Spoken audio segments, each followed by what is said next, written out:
Hello friends, welcome to Priya's home. నేను మీ ప్రియా. అందరూ ఎలా ఉన్నారు? నేనైతే చాలా బాగున్నాను. ఈరోజు వీడియో వచ్చేసి బీన్స్ ఫ్రై చేస్తున్నాను. ఎలా చేశారో మీరు కూడా చూసేయండి. ముందుగా స్టవ్ పైన ఒక గిన్నె పెట్టుకొని అందులో ఒక 3 టేబుల్ స్పూన్ల వరకు ఆయిల్ వేసుకోవాలి. ఇప్పుడు ఒక 2 నుంచి 3 పచ్చిమిరపకాయలు వేసుకోవాలి.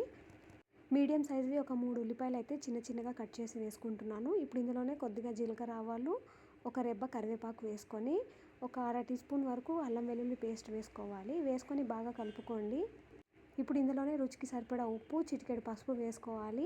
కారం మీరు ఎంత తింటారో అంత వేసుకోండి. నేనైతే ఒక అర టీ స్పూన్ వరకు వేసుకున్నాను. ఇప్పుడు ఇవన్నీ వేసుకుని కలుపుకున్న తర్వాత ముందుగానే ఉడకపెట్టుకున్న బీన్స్ ఉంది కదా, ఆ బీన్స్ని ఇప్పుడు ఇందులో వేసేసుకోవాలి. వేసుకొని కొద్దిగా వాటర్ వేసుకొని ఒక 5 నిమిషాల పాటు మూత పెట్టి ఉడకనిద్దాము. 5 నిమిషాల తర్వాత కూర అనేది ఈ విధంగా ఉంటుంది. ఇంకొక 2 నిమిషాల పాటు మళ్ళీ మూత పెట్టి కూర దగ్గర పడేంత వరకు ఉంచాలి. కొద్దిగా కొత్తిమీర వేసేసుకొని స్టవ్ ఆఫ్ చేసేసుకోవాలి. ఇంతేనండి. వీడియో నచ్చితే లైక్ చేయండి. Thank you.